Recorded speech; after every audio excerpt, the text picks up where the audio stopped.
the ICT lecturers, making sure that you just make sure, let them be aware if you're having trouble collaborating and the like. Please let us know. So, I mean, in some ways, if the ICT people can't collaborate, like us ICT students can't collaborate efficiently, then it really highlights how much harder it must be for other students. So I think, yeah, and I'm happy to help you guys develop some collaboration tools if you haven't already taken, if you're not already utilizing those to help discuss it with your team. But yeah, just while we're waiting, I thought I'd get that off, get it out of the way. Tony, how is the team going? And we have done the design and sent the email to you. I Yep. think King is done that, and Ju is the half development. Ju and Long is half development application. Mm-hmm. If you want to see that, maybe then can show you a bit. And but last week you sent an email saying something will be changed, so we Yeah, prefer to. potentially. I think any of the learnings that Joel and I think you said Long have been doing in developing the actual application will be incredibly useful. So that certainly there's no wasted effort. But what has come to my attention is that Data 61 have been effectively building a perfect, have been building the solution we want with a team of large number of people for many years.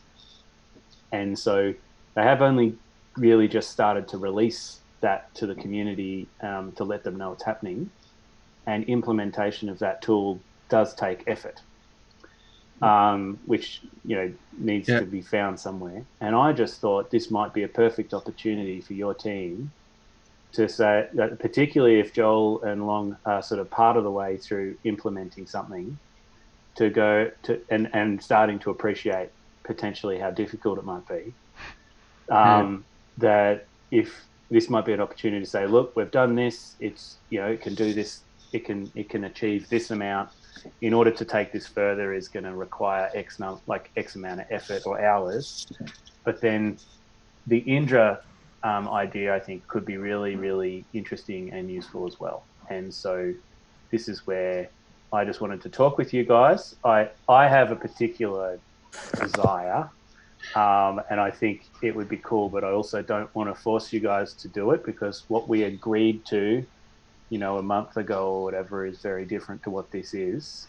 Yeah. And I didn't want to make you guys feel like you didn't have a choice. However, I certainly feel as though there's enormous benefits for your team to be collaborating with Data 61, building your network of people out in the industry, understanding maybe some of the ways that the Data 61 team work. And so, in some way, I just want to make sure that it was clear that you do have flexibility to say, hang on, I'm not sure this is going to work for us. Although I do feel like that's unlikely, but yeah. So that's what that's at. Well, we've reached meeting start time. So how about what I'll do as a bit of the chair is I'll give an explanation as description of who I am and where this project is at. I have no idea what I can see. There's a Bella and a Rob will come to you in a moment of what Data 61 have been told about this by Mahesh. I know he's been unwell recently, and really I know you're all under the pump. So how about I give a little bit of a brief background to that and introduce who I am, and then we'll go around and get everyone else to introduce who they are and how they fit inside the project or the projects that are kind of we're all talking about. Yeah, And sure, then Tom. we'll take it from there.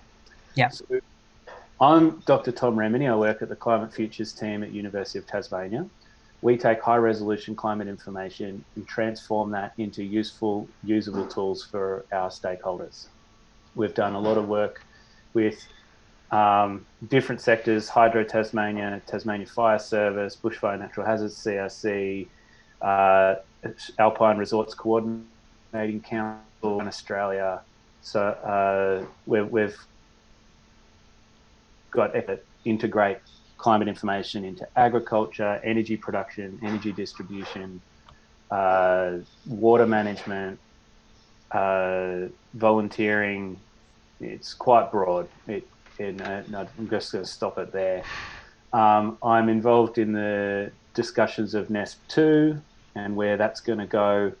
I've been trying to coordinate a national effort to get everybody who manages high-resolution climate information to federate their data systems so that there's a single point of entry. Then you can get access to all of the ensembles from around the country and use all of those to inform the data layers you need that will go into some kind of quantitative decision-making framework. I recently found out about the effort by Indra to produce Indra. I was very excited and very impressed with the product. I think you guys at Data61 have been doing a great job. And I discussed with Mahesh the idea of our team at Climate Futures being a testbed for implementation on the Nectar platform.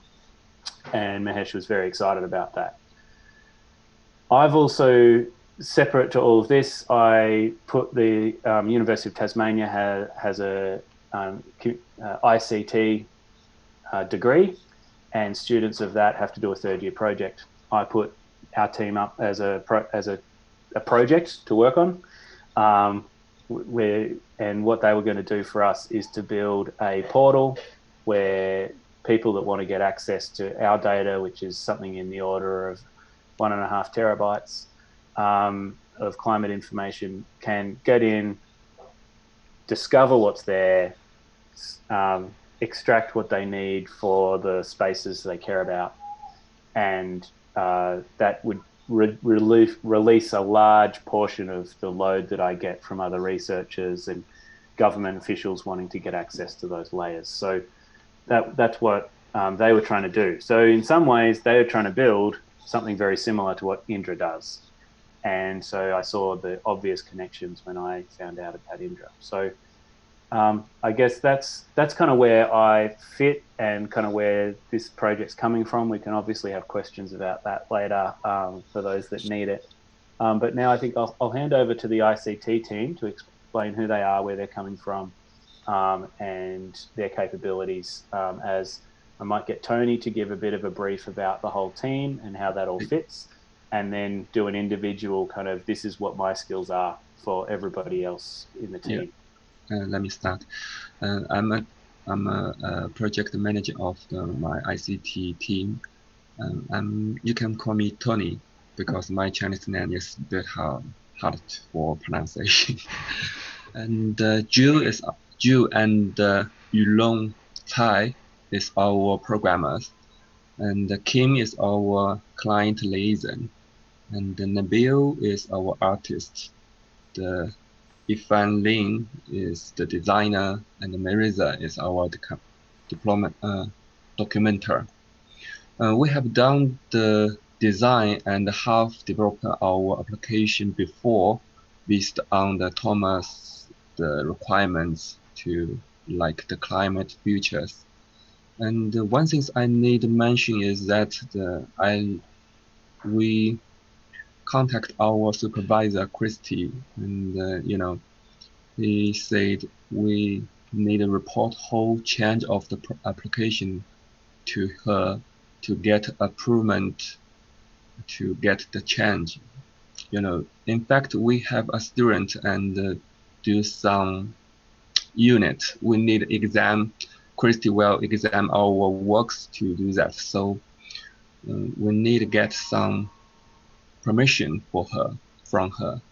So I'm not guarantee if you ask our change your requirements, we can do that. So we need to get detail from you and report it to Christy to get his feedback.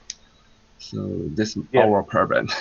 Yep. So I guess the summary of that is, it might be that if Indra is too easy to implement, you guys can't be assessed effectively. And so I think that's a really good point. And so I'd really like to understand from the Data61 team exactly what the implementation would require, how much documentation, how much visualization and those kinds of things that need to be implemented. And so, we'll get to that. So if the rest of the ICT team could just introduce themselves, the name they prefer to be referred to in the current group, and maybe what your key skills are, just so that the Data 61 people can be aware of that. That'd be good. And then we'll move on to the Data 61 team. So Joel, how about you go first? Yep, all right. So I'm Joel. That's my name. You can call me Joel. Lead programmer for the group, and I've just been taking lead of all the programming stuff, and we haven't gotten too far at the moment, just front end stuff. That's pretty much all I've got to say. What are your skills? So what are the give us a brief rundown of the kinds of languages you use or the kinds of approaches that you like. So. Yeah. So I'm pretty much just a programmer. I've done a bit of web development in ASP.NET. For this project, we're using Java Server Pages though. It's kind of similar, but I haven't used it before. I'm pretty experienced in programming. I feel like I've got enough skills for this project on the web development side, but when it comes to the climate data file formats like NetCDF and such, I don't really have any experience with that. So that's why I'm hoping maybe this Indra stuff can help with that interfacing between those file formats maybe. And also Joel does have experience working on the Nectar platform as well. So yep. All right, Kim?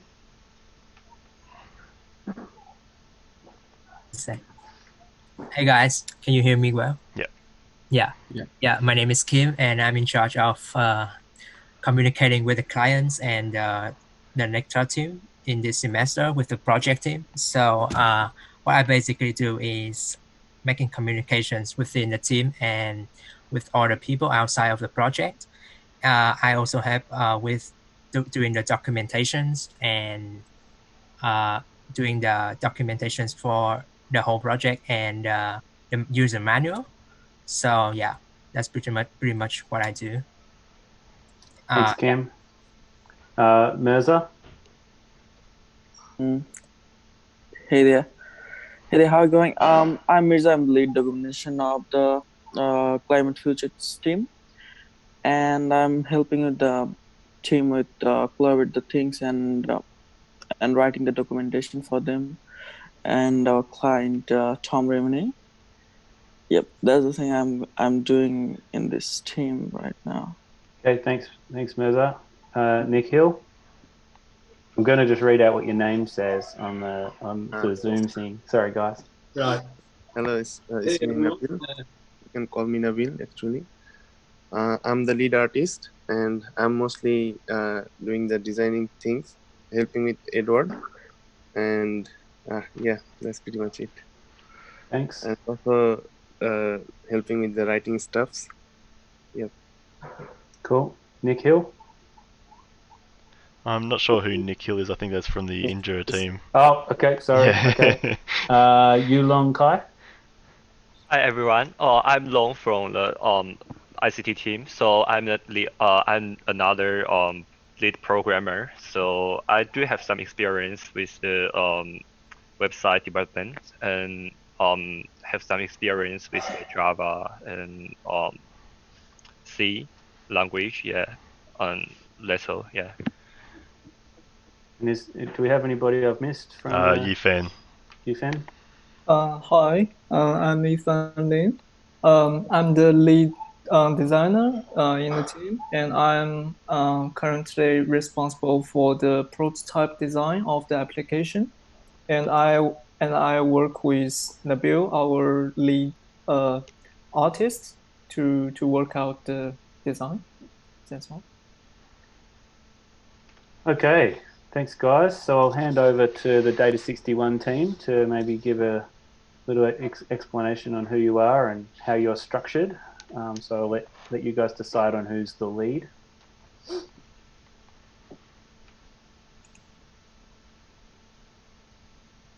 Who wants to go first? Yeah, it would have been better if Mahesh was here.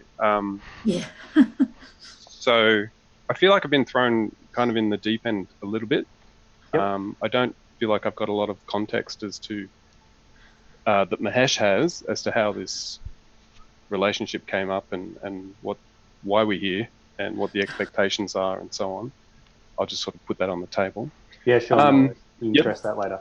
Yep. Okay. I'm a software engineer at CSIRO Data61 along with Bella and Nikhil.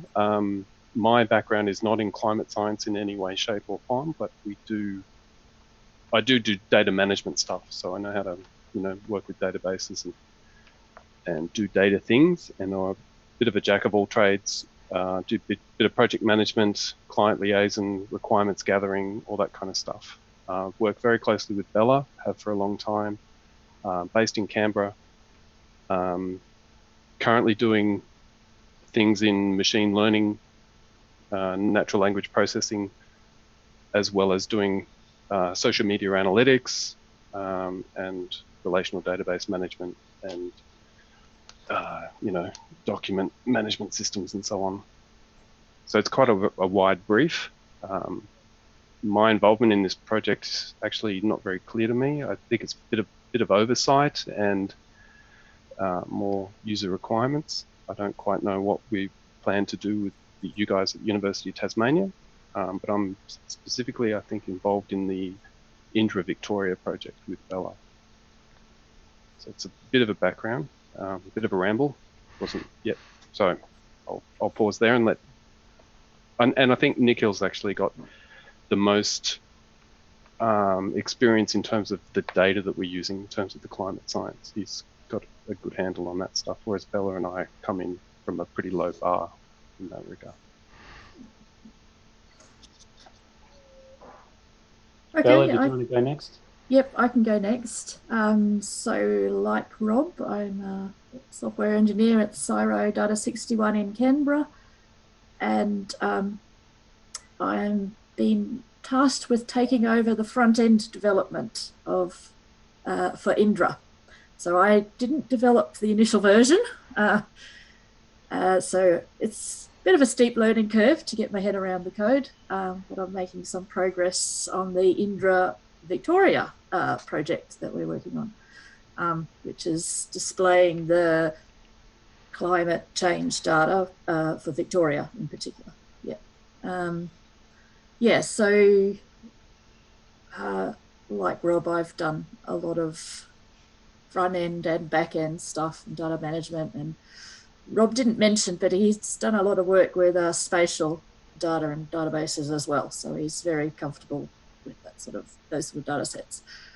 I could just go what we're using for Indra is like the front end stuff is all TypeScript and Angular and with Node.js in there, and Nikhil has done some analytics work, and in fact talking to the thread server with the NetCDF stuff is done in Python.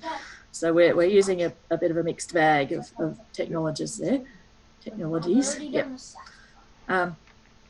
Okay, that's probably enough for me.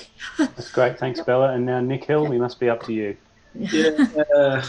So as Bella mentioned, or Rob mentioned that, well, I should say, hi everyone, I'm Nikhil. I'm working in Mahesh's group in Data61. And before doing the kind of stuff on Indra Victoria and so on, I did my PhD on modeling hurricanes. So I'm quite familiar with modeling weather forecasts and so on. And I have got more experience in implementing numerical weather prediction, like physics modules in numerical weather prediction models, than actually doing front end or back end stuff. So that's not what I really like to do. But because I've got considerable experience there, so I've been brought in to say, okay, can you solve this bit of getting threads or whatever else talking to, things like Node.js or whatever. So I sort of write that bit of code. And besides that, I'm also involved in a project in our group called GeoStack, where I am writing the Python bits to get to C++ and OpenCL. So it sort of lowers the bar of entry to GeoStack. That's kind of where I come from. And Indra Victoria, I've sort of worked on say, integrating, Victorian climate projection data with the Indra platform. So you don't have to really know how the backend stuff is working. It's just exposed through a Flash server. So you just do a request, GET request, and you get the data that you want.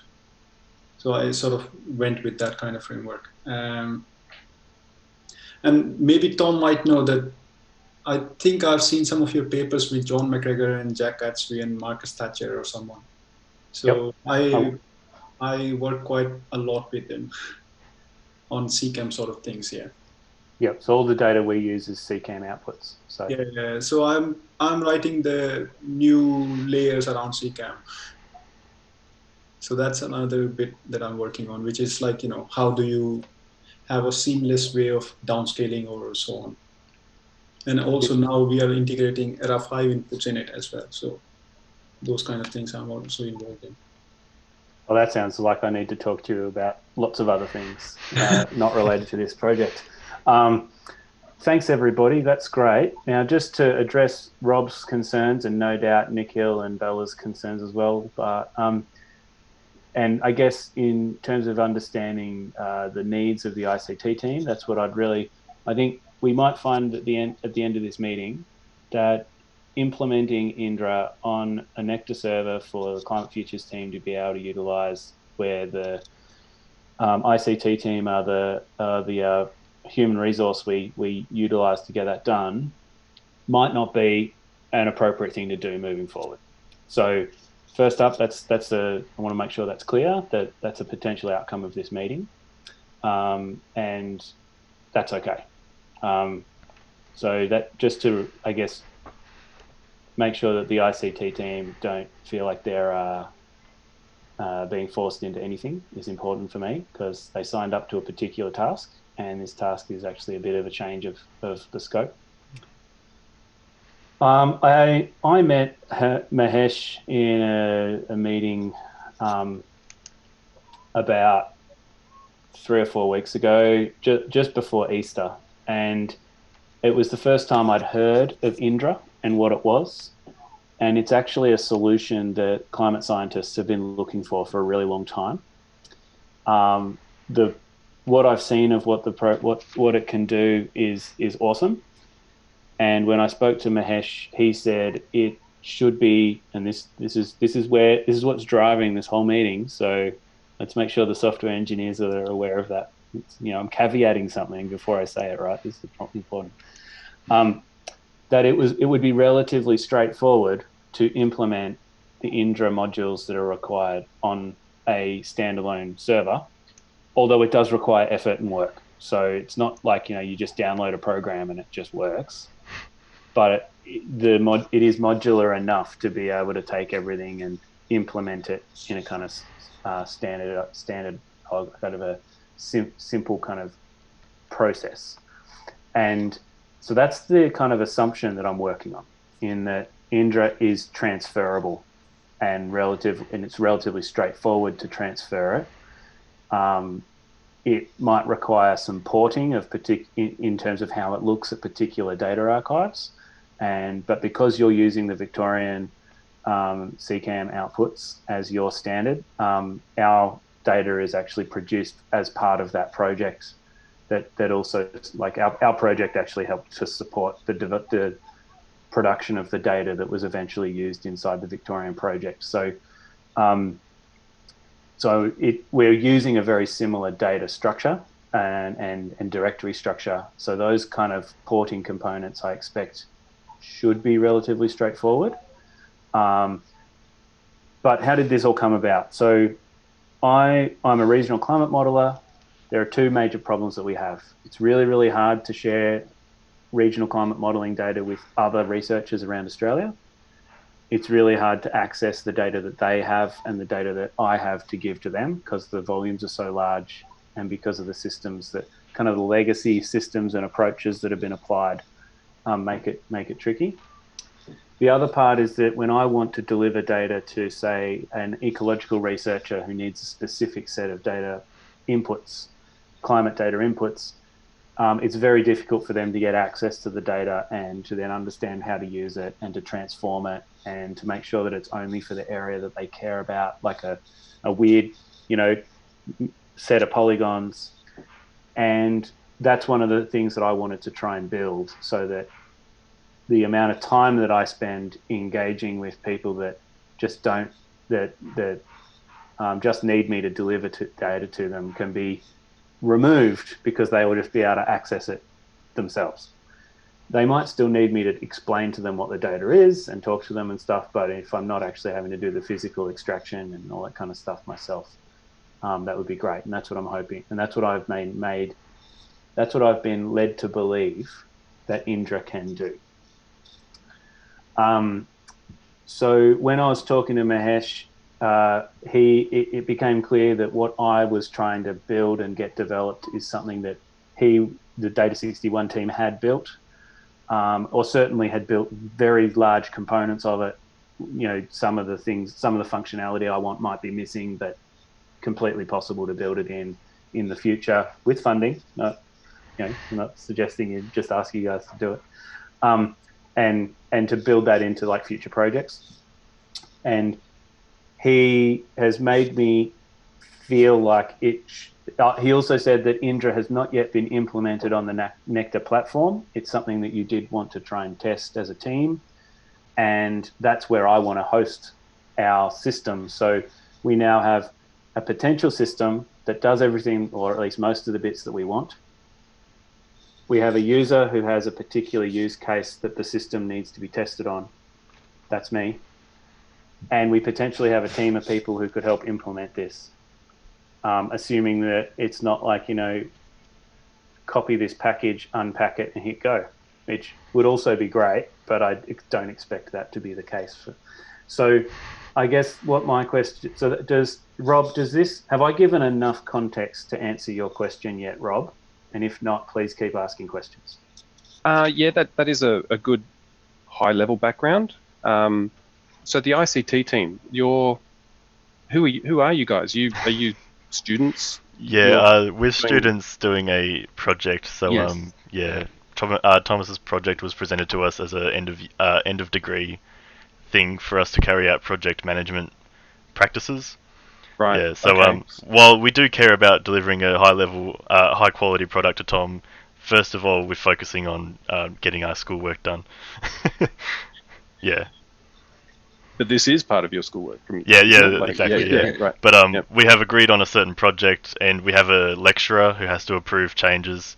And yeah, depending on how this goes, we might not be able to get it approved. It depends highly on how everything. Right. So it's got to tick a few boxes from our lecturer. Course, to make it suitable for the assessment. Okay, I get that.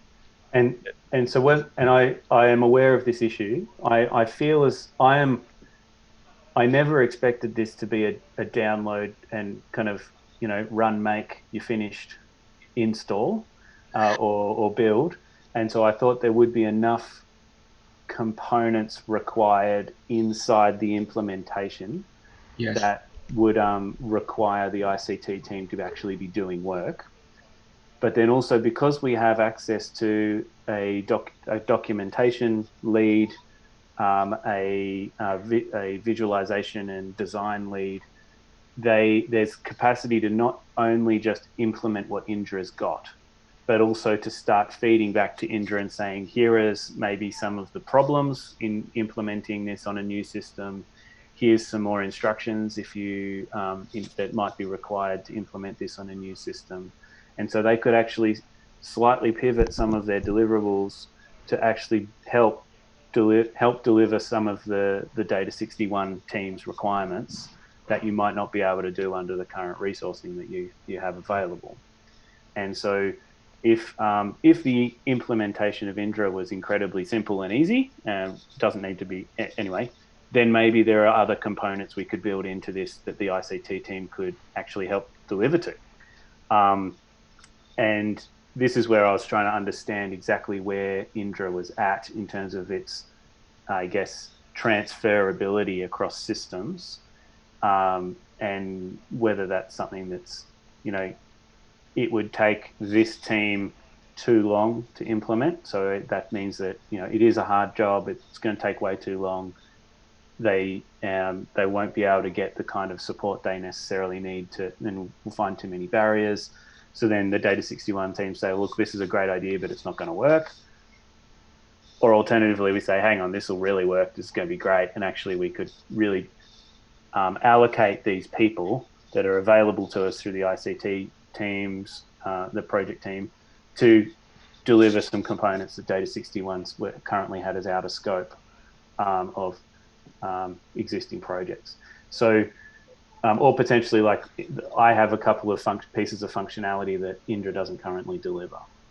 So I was hoping to get a sense from Data61 as to what's possible from your end from a programming point of view. Okay, I can't actually speak to that. I'll defer that to Bella and Nikhil. But before I do, because I haven't really, those two have really dived in to look at the code. I tried to install it and failed dismally.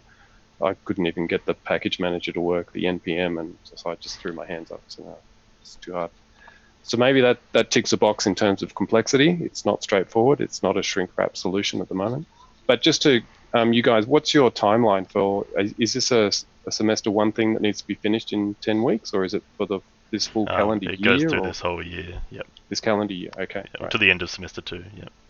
And so, how many hours per week kind of thing are you meant to dedicate to? What time available do you have? About 12 hours 1 week. 12 hours per week? Yes. That's significant. Yeah, for each of you. Yeah, there's certainly it's a great resource for us to access. And I am trying to figure out how, like, I could have just got them to just do what I wanted, but I think there's actually a lot of advantage for Australia if we can actually get this particular team to know how to do this. And yep, so that's just my thoughts on that. Yep, and also to couch a little bit the background to this, as Bella said, we didn't write this code. It was developed by I think he started as a vacation scholar into Data61. So he came in for like a 10-week program over the summer break to do a bit of software. And it evolved from there. And he ended up getting, through various means, that summer vacation scholarship rolled on. He ended up getting employment here and ended up securing a job at Data61. Elsewhere, he's kind of moved on. I should also add that he's also from UTAS. Oh, is he? Okay. So does he sit up near plant sciences at UTAS? No, he doesn't sit in UTAS anymore. He's in Sydney, but he's also a student from UTAS. He passed out a couple of years ago, so he graduated a couple of years ago. I didn't know that. Okay, thanks. So anyway, I'll pass to Bella and Nicola in terms of the specific questions on how big this thing is and how complex, and in terms of the software.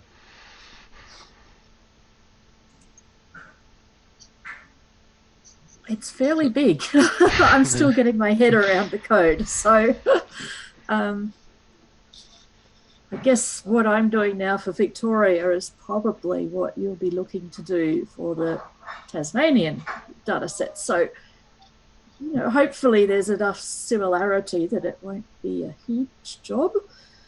But it's not that straightforward. Yeah. I heard you mention there's a front end, so that means there's probably no API that we can just plug in and start using. No. Yeah. No. Yeah. No. So we'd be getting your code base and trying to take useful bits from it. Yeah. It is built in a modular sort of way so you create your own classes that implement a specific interface, and it will just, so for example, one of the main classes displays a specific set of map layers. And now I've got my head around that one. I've got some map layers showing, so that's really good. Yeah. But then there's also sort of the back-endy sort of layers which call back-end services and do the analysis.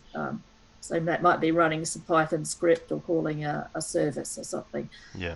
That, say, returns some data to be displayed in a plot. I haven't got all that connected up yet for Victoria, but yeah. Okay. It also there's one bit of it which displays charting. So you might have, say, how's the temperature over the next 100 years, or the maximum temperature going to be. So there's some charts. That could be something that might be doable by you guys. Is different types of charts. Yeah. It's mainly just supposed to be a data portal where you grab the data and download it for your own use. Not really a charting program. Right. I just thought you might want to visualize the data as well as download it. Yeah, that'd be a good nice to have feature, but it hasn't been mentioned before by Tom. All right. Yeah. So Indra has just some basic timeline charting, but we want box plots, for example. And I've got all the code that actually does stuff like that could potentially be fed into it and increase the number of charts that can be available. One of my key strengths is visualization of climate data. So I have a whole bunch of really neat approaches that allow you to really understand what climate data is telling you, that I'd really like to have that shared. So I guess the question I have, Bella, is you say it's not necessarily straightforward, but then it is actually something that you're kind of building an almost a mirror image of kind of what we'd want, or a fantastic template. Thank you. Sorry, I just had my lunch delivered. Gotta eat. Yeah. That's right. So in terms of like how much time and energy it would take to, say, take your code base and implement it on a different system, what would your estimate be in there, and is that something that's within the scope of what you think is possible for this team? I don't know if I have an estimate. It's a bit hard to say. I don't know. Yeah. What we're really interested in is if there is a part that can grab data from a server, so like query the NetCDF files for certain data. Is that possible with what you've got? Oh, that's Nikhil's. He's got a bunch of Python code, which is sort of back in, which actually gets the NetCDF data, and actually has to. Indra has a constraint that it only works in one map projection, the Mercator or something. So he actually reprojects that data and produces like a GeoTIFF, which Indra will then happily display. So Nikhil certainly is the one who knows about that sort of thing, talking to thread servers and stuff. Nikhil, did you want to say anything? Right. Okay. I mean, the talking to thread server bit has kind of been sorted out, as I do use data from thread server quite a lot in my work. So I just copied my code over to VCP19, and eventually it just works. And I'll just stop there. For the ICT team, VCP19 is the name of the Victorian project. Oh, okay. Yep. Yeah, so VCP19 is Victorian Climate Projection 2019, and it's a project in Victoria that we are working on at the moment. So what I was trying to say is that we probably don't have to worry too much about how to interact with thread server, as that's been solved in our case at least. And I think it's a pretty neat solution that we have got, in a sense that you don't have to worry about running Python code separately. You just have a server running somewhere, and then you can just query the server, and it just gets you the data. It projects the data, you can subset it, you can do whatever you want with it. So, because GeoWeb is limited to that specific projection, so whenever you query the thread server, it will project into that projection. But it is also possible that you can specify a source and a destination projection, so you can sort of work it out. So all those things have been built in the code. And also in terms of Joel and Yulong, I think. Long, yeah. Yeah. I have a whole bunch of other kind of approaches. I think Mahesh said that Nikhil is using the GDAL library. Is that right, Nikhil? At the moment, I'm using GTAR library because the library that I mentioned earlier, GeoStack, it's not quite yet there, but at the moment we are trying to work out what's the best way of implementing 4-dimensional coordinates in GeoStack. So we haven't quite gotten there, but in 2-dimensional it works perfectly fine. So you don't have to worry about GTAR. You don't have to have any of the dependencies. Yeah. So on that, I'd love to get you in touch with Michael Sumner, who works at the AAD. Yeah. When you mention 4-dimensional data, it's like, well, actually, he's developed a system that has n-dimensional data. So taking this kind of geospatial approach of, where everything is kind of explicit, it's got a thought to be 2D, is kind of the way that, say, shapefiles work. It's kind of an assumption. Yeah. He really looked at the mathematics that comes in behind that and said, well, actually, what are the bits we need? And now he's developed an n-dimensional array description for geospatial files. So I think it'd be great to talk to him for solving that other part of your project. And for Joel and Long, that's what I mean, that whatever Nick's got would actually be a fantastic site. And then if there are any additional problems, we do have bits of code or bits of solutions that we could actually say, oh, hang on, we just need to implement this particular solution inside the language that you have selected as your preferred thing. Maybe I should sort of add to the 4-dimensional bit. So it's not necessarily a problem of how do we structure it, because we want to optimize the 4-dimensional system on GPU, as GPU has a restriction on tile size. So how much your tile can be in whatever dimension you want. So we were trying to work out what's the best way so we don't spend a lot of time waiting for things to happen. Yeah, okay. And so I think that's the other part about Indra that I'm actually super excited about for the ICT team to be exposed to. I've been trying to figure out how I can get climate data, big NetCDF arrays, analyzed using the GPU for a long time, because there aren't standard toolboxes that are generally available to people to use that. And Indra has found them and has implemented them. And I'm really excited because it turns some of our analytics on these large data sets into things that, they might take overnight to calculate, can now be done in, a couple of seconds using GPU. So that's something I really wanted to get you guys exposed to, because it's actually it's a world-leading piece of work. So so what Nick Hill's talking about there, I think, would be great. Mahesh mentioned that the code base is up on GitHub. Is that correct?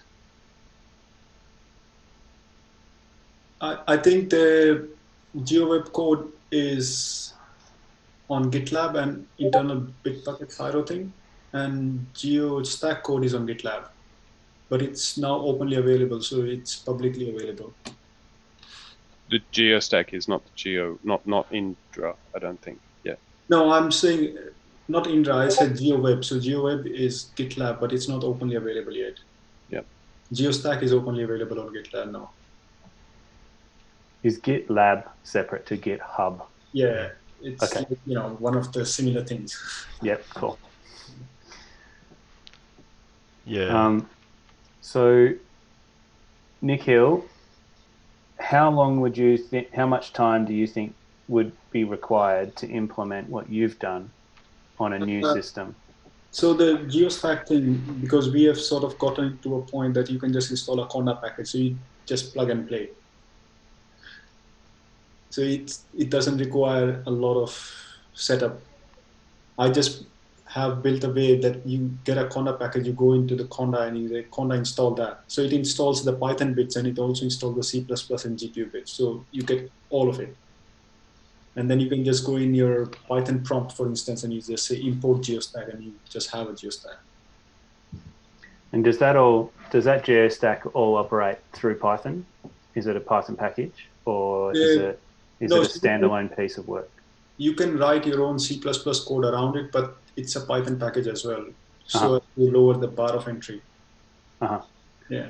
So Joel, that might be useful for you to find out about that to solve that part of the problem. And this is actually where I was hoping to get to, is that the implementation does not necessarily need to remove some of the work you've already done. Yeah. It can actually be that it kind of it's the tool you need to implement and figure out how to make working, just like you would have to implement threads or implement any other of these approaches to sharing data.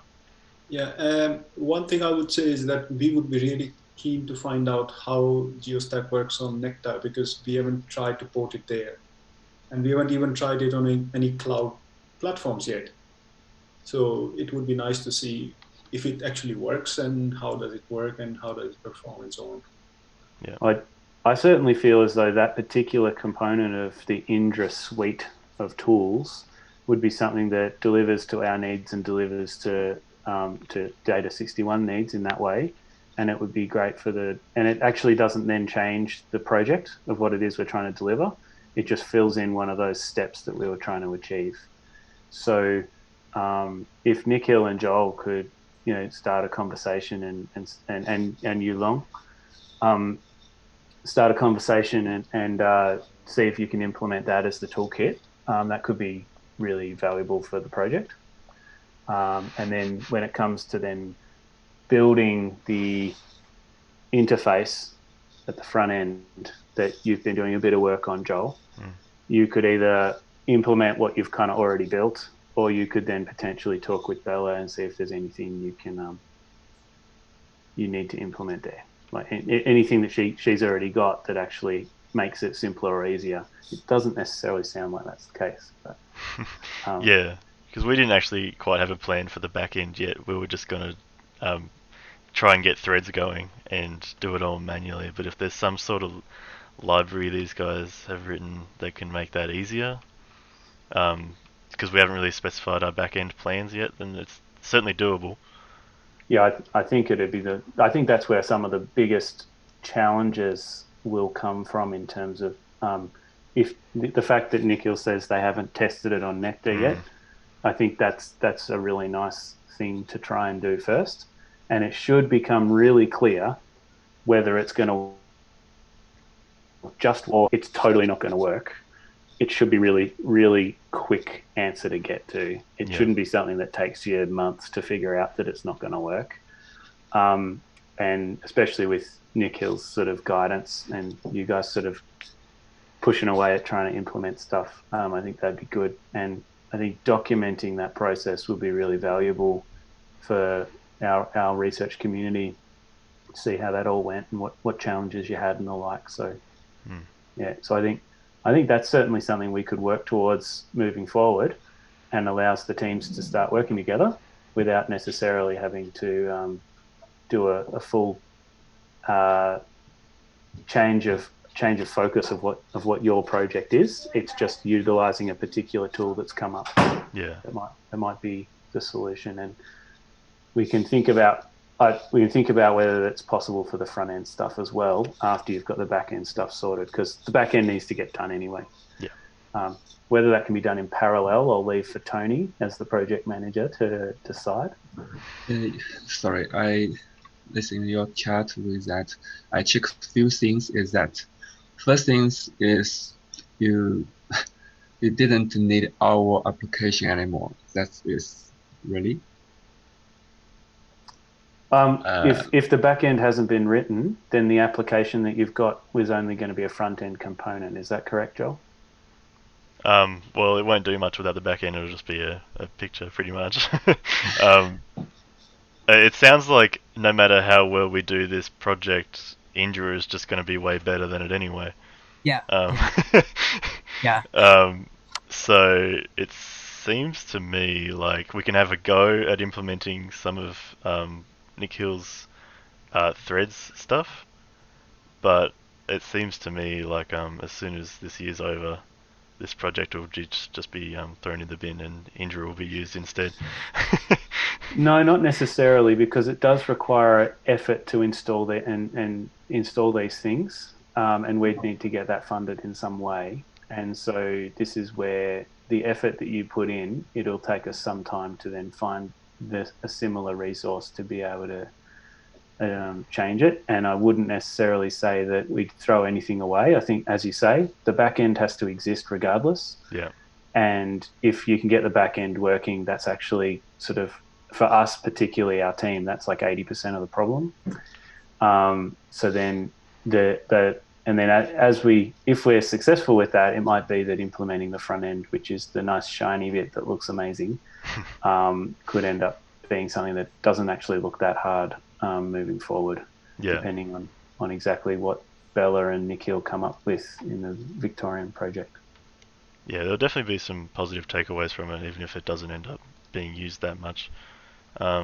Like trying to get that stuff working on Nectar Cloud. We can obviously try and get that working. That's a positive takeaway from it. Yeah, it's just if it doesn't work, then we'll have to just go back to the original plan of using threads ourselves. Which is where I try and fail fast. Yeah. So, you either roll it out and it works, and if it's not working and it's kind of really unclear as to why it's not working, and Nikhil can't understand the error messages and all that kind of stuff, I mean, then I think that's an indication that there's obviously a string of dependencies that are missing. Whereas if you roll it out and it works, great. So I think it's certainly worth an effort, worth giving it a crack, except just putting some, and I'll let you guys decide, I think, on how much time you want to try and put into that implementation. If it kind of constantly looks like it's almost about to work, then it might be worth that extra day's effort. But there are so many things that I've done in programming where that extra day's effort turns into an extra month. And so putting some constraints around that, I think, is important. Yeah. Nikhil, is there any documentation for that stuff you have? Which stuff are you referring to? Are you referring to GeoStack or the bits? To get the data from the thread servers. I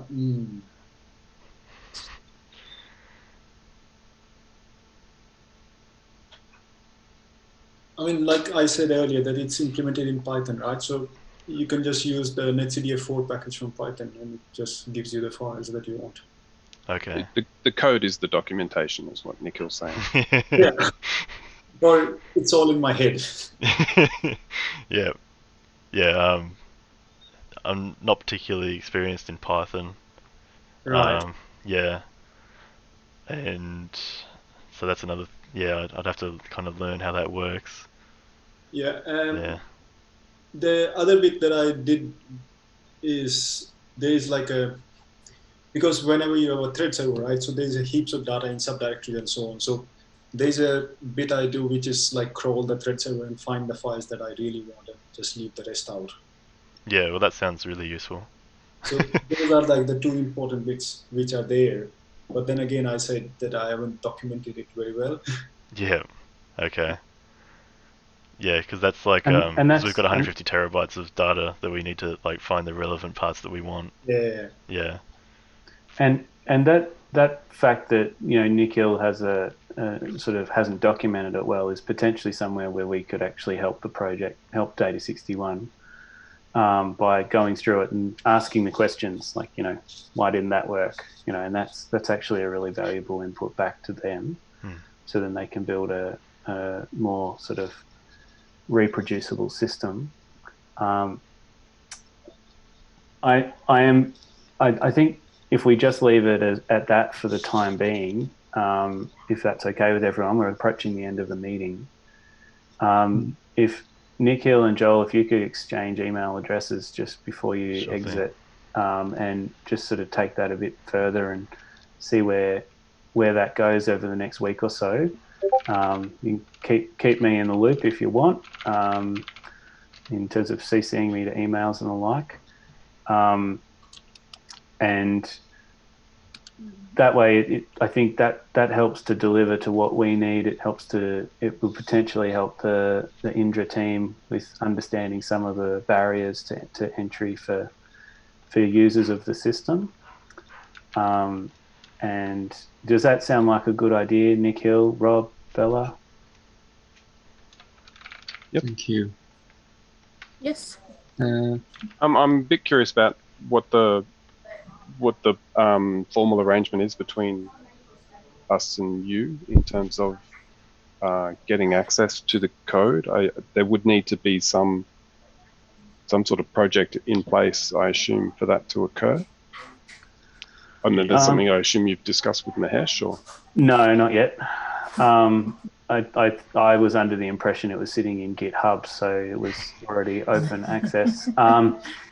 So I think that's it's possibly what he thought as well. I'm not sure how actively involved in the programming side he is. I can talk to Mahesh about that in the next couple of days and find out. I have a whole host of projects that we're connected to Cyro with, and we've got an MOU that we're developing at the moment between them and our team at UTAS. So there's a number of mechanisms, and I'll just talk to him about which way to work through that administrative process. Yeah, good question, Rob. Before the call, I think I got a call from Mahesh saying that, first he wants to apologize because he couldn't join the meeting, and then he said that he will try and catch up with you next week, early next week. And also probably he will join the next week's Friday meeting, I think. Yep, that'd be great. And yeah, just everyone can give us an update on where they're at. Bella and Rob, if there's any, or Nikhil, if there's any. Is it Nikhil, one word? Is that your name? Okay, I wasn't sure it was a nickname, especially like Nathan Ikhil or something. Yeah, if there's anything that you think of that this could actually help you guys with moving forward, then please think about that, because it could be a way of getting those synergies that we need between the two projects. And similarly for the ICT team, if there's anything that you see that like there are particular tools that you were going to kind of try and find what was going to solve that problem, but you haven't found it yet, then maybe having that discussion with Bella or Nikhil or Rob could be really useful for accelerating that process, because they're doing effectively the same thing and have might potentially already found the optimal tools for a task. Yeah. And it could be that we end up implementing something that uses all the same infrastructure that Indra has, and it just sort of can be slowly built up one step at a time. And I think it'd be a fantastic example of how Indra can be utilized in the cloud, if that's the case. It also will highlight back to the Indra team, no, sorry, that tool's not going to work yet because of all these dependencies. And I think that's also a useful outcome. And if that's the end, if that happens in 3 weeks' time, we decide this isn't going to work for what the ICT team need in order to meet their project deadlines, then that's okay too. But I think there's an enormous opportunity here, and let's see if we can capture that. Yeah, it's definitely something we're interested in. It's just that restriction that we're doing it as a unit for school. If this was not part of school, I'd be jumping at it. Yeah, but yeah, we just need to make sure we can get what our lecturer wants us to get done by the end of the year, and if this will help with that, that'll be great, and we'll go for it. But if it can't, then it might have to give it a miss. Yeah, and I think the way to do that, since you've already contacted Christy about it, Tony, yes, is to just say to her, what we're going to do is we're going to engage with the team, and for all the tools that you were going to have to find, you're going to see if those tools that exist are the ones that are appropriate. Yeah. And that way we don't have to change any of the project direct deliverables. We don't have to worry about any of that stuff. And but it might allow us to over-deliver, as you might be able to more rapidly implement some of the stuff you need. Yeah. Does that sound like a good plan? Yeah, it sounds like a good plan for the time. Yep. Good at that. Okay. Can I just make one comment in terms of the Indra software that's being developed? We're currently using this for a Victorian project, as has been mentioned, and working with you guys to see how well this software can be deployed for a different state using different data and possibly different requirements is a good use case for us. But there is also another project, Indra Pacific. So it's a different context for the same bit of code. And what we're grappling with as well as a development team is how do we manage the software for these 3 different deployments in a way that is done in an architecturally extensible way. And we haven't quite, I don't think we've got a clear answer for that yet. So Joel, when you said, "Oh, look, it could be that we develop this thing and then throw it away," our ambition would be to not have that be the case, but it be a specific deployment that kind of, as part of, you got the main code base for this Indra thing, and there's some sort of configuration that gets done, or some extra modules that get deployed for that particular project, but it all fits well. I'm not really explaining this very clearly, but do you kind of get what I mean? I think, yeah, I get what you mean. It's not this branch on the Git version that goes nowhere. It is meant to kind of come back in, and hopefully bits get reused for other projects. Yeah, if the whole project as a whole isn't used, at least like parts of it can be. So you mean like the Tasmania specific parts. Yeah. Okay. That's good. And I guess one thing that has not been mentioned, because it just wasn't, what Indra is. So Indra is not an acronym. It could be made into one, but it's not. Indra is the name of a Hindu god of extreme weather. Yeah, I agree with it. Yeah. Yeah.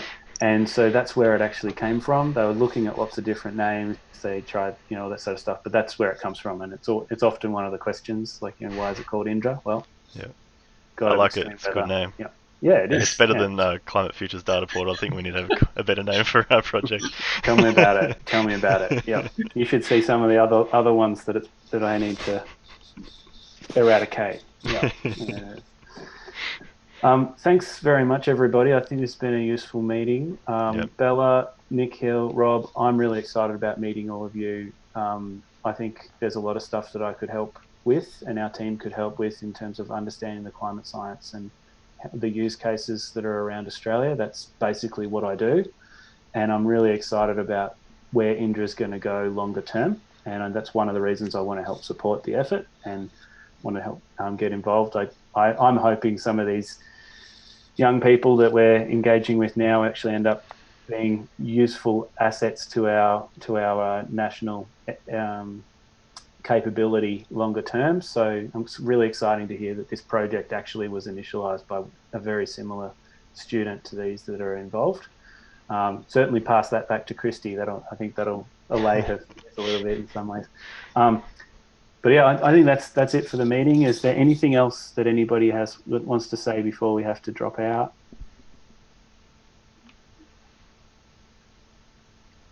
No.